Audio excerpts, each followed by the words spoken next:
Guys, ito nga pala ang mga nakuha kong freebies from Suzuki. Car tinting. Medium tint lang ang ipinalagay ko kasi ayoko ng sobrang madilim. At visor lang sa windshield. Meron na din siyang rear cargo cover. Buksan natin.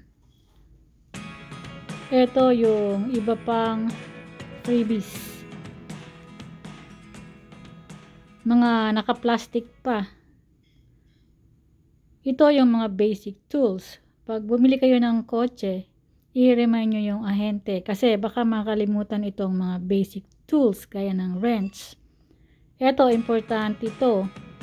Yung jack. Itapon muna natin yung mga plastic para makitang mabuti. Ito, buksan natin to. Glass window breaker, 2-in-1, seat belt cutter, reflective vest,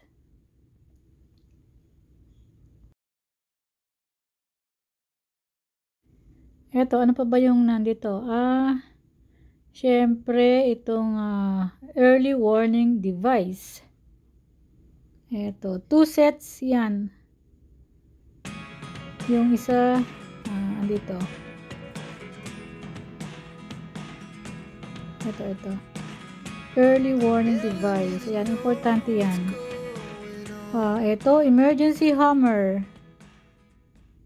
Ito yung pambasag ng salamin in case of emergency.